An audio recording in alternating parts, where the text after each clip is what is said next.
Hey everyone, welcome back. We're going to be doing a deep dive into something that's been kind of bugging me lately. Okay.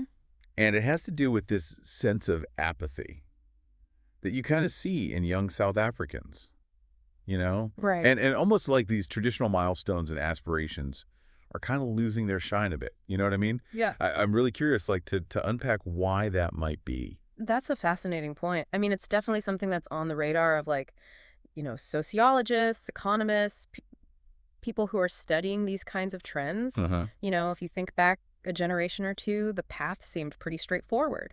Get a good education, Yeah. find a stable job, buy a house, start a family. Yeah. But, things have changed so dramatically, Right. especially like here in South Africa. Yeah, that traditional path almost feels like a bit of a fantasy now for a lot of young people. Uh-huh. I mean, just look at the housing market. Oh my gosh. It's insane. The cost of property in cities like Joburg, Cape Town, it's just like completely out of reach for so many. Absolutely. And it's not even just housing, it's like everything else too, right? Right. Wages have stagnated, the cost of living is skyrocketing, inflation is shitting everyone hard. Yeah. The job market is crazy It's competitive. brutal out there. It is. And it's tough because you have this message that's constantly being drilled into young people, work hard, achieve the South African dream, you know. Yeah. But the reality on the ground is just so much harder. It really is. It's like those goalposts keep moving further and further away. Mm-hmm. It used to be, you work for a few years, you could save up, you could like realistically think about buying a place. Right. Now it's like you need to win the lotto or something.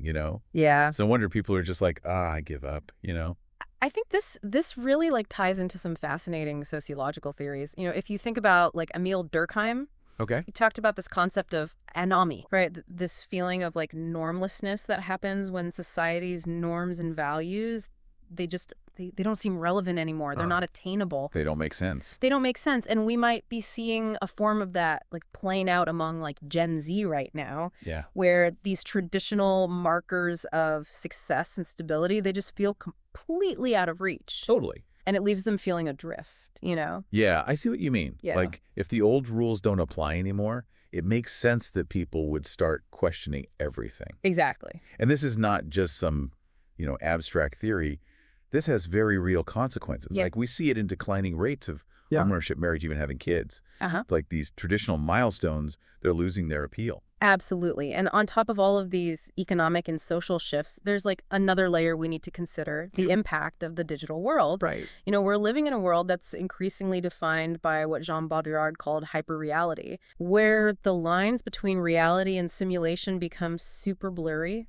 Okay, I've heard that term thrown around, but I'm not sure I fully get it. Yeah. What does hyperreality actually look like in our lives? So think about social media, right? Yep. It's all about presenting this curated, idealized version of yourself. Yeah. Your experiences, your possessions, and it creates this constant pressure to perform, Right. Yeah. to measure up to these often unrealistic standards. And, it becomes even more complex in the South African context, right? We have this whole history of like striving for this Western ideal, Yeah. often neglecting our own unique, like cultural values and perspectives. Right. And, we also have to think about the digital divide here in South Africa. Yeah. Access to technology and the internet, Mm-hmm. it's not equal, Uh-huh. which can make existing inequalities even worse Mm-hmm. and create a sense of exclusion for those who are left behind. Yeah. You know? Yeah, it's like we're trying to squeeze ourselves into this mold that doesn't quite fit.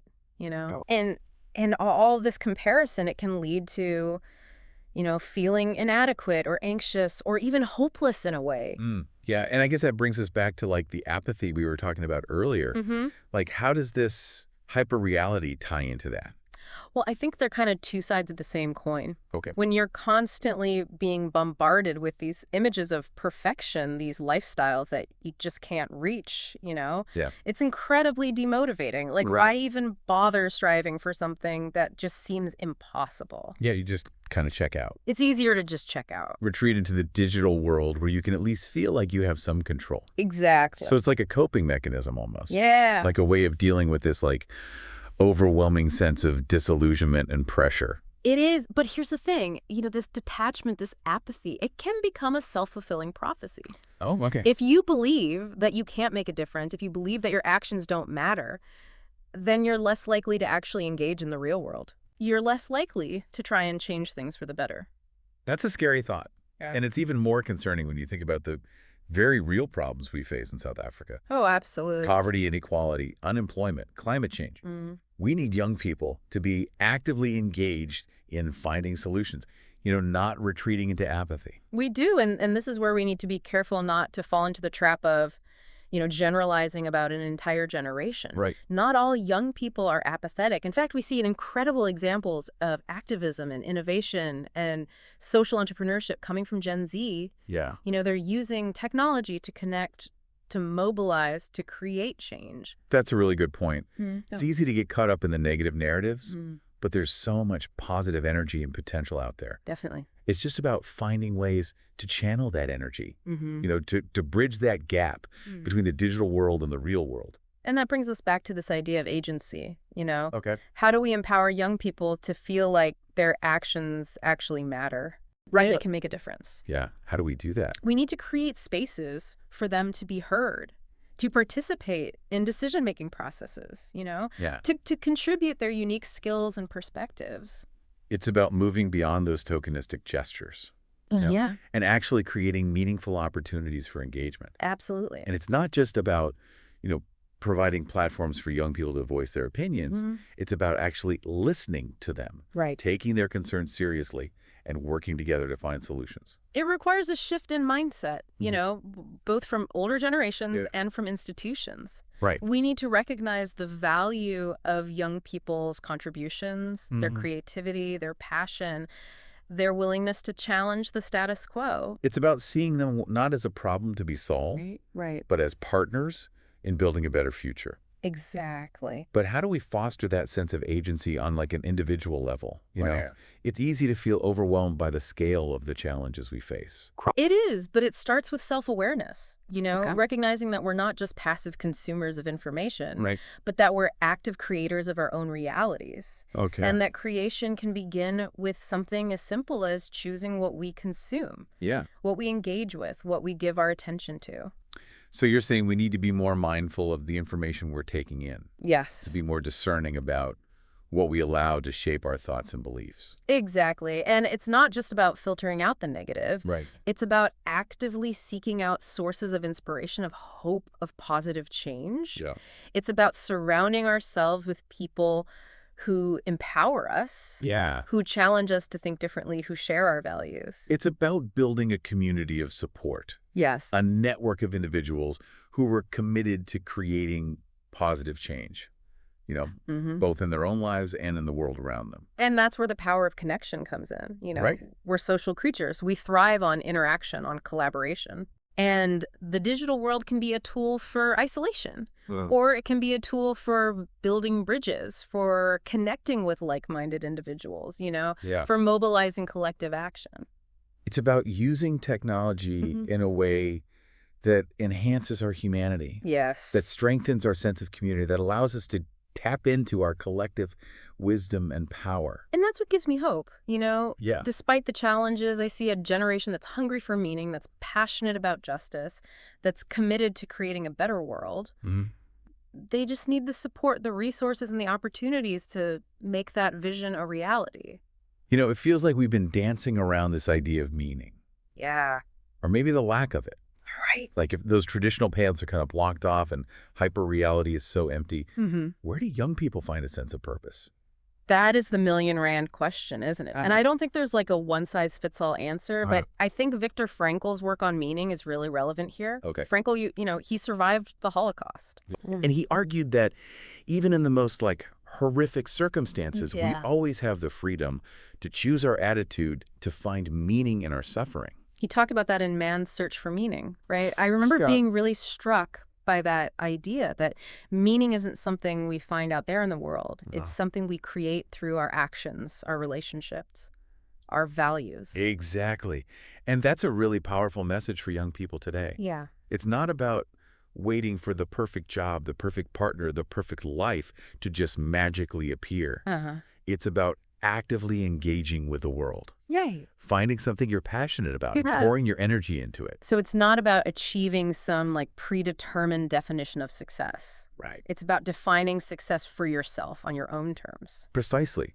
And that definition might look very different for each person. Right. For some, it might be about pursuing a creative passion. Yeah. For others, it might be about starting a business. For others, it might be about working towards social justice or protecting the environment. It's like finding that sweet spot where your personal values and your actions in the world kind of intersect. Yes. That's where the real meaning and fulfillment comes from. And that's where I see so much potential in Gen Z. Okay. They're not afraid to challenge the status quo, to think outside the box, to experiment with new ways of living and working. Yeah.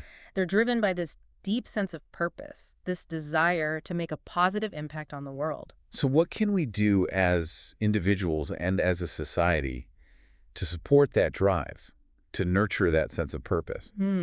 It feels like we need a collective effort here We do. to create a world where young people feel empowered to create meaningful lives. I think it starts with shifting our focus from material success to something more holistic. Right. We need to value creativity, compassion, critical thinking, resilience. Yeah. These are the qualities that will equip young people to navigate the complexities of the 21st century. And that shift needs to happen everywhere. In our education systems, in our workplaces, in our families, even in our own minds. We need to move beyond these narrow definitions of success that have dominated our thinking for so long. It's about creating spaces where young people feel safe to experiment, to fail, to learn, to grow. Yeah. It's about giving them the tools and resources they need to pursue their passions and contribute their unique talents to the world. So for anyone listening who might be feeling a bit lost or overwhelmed right now, remember this. You have the power to create meaning in your life. Yes. Start by identifying your values, what truly matters to you. Right. Then find small ways to align your actions with those values. Volunteer in your community. Connect with like-minded people. Start a creative project. Speak up for what you believe in. Yeah. Every small act of courage, every step you take towards living a more authentic life, it chips away at that sense of apathy and helplessness. It reminds us that we're not just passive bystanders. We're active participants in shaping our own realities and the future of our world. And that's a pretty powerful realization. It really is. And that's what I'm taking away from this deep dive. Yeah. This renewed sense of hope and this reminder that even in the face of all these huge challenges, we all have the power to create meaning and make a difference. I agree. Thanks for this insightful conversation. It's been a pleasure. And for all of you listening, we would love to hear your thoughts. What gives you a sense of meaning and purpose? Share your reflections with us.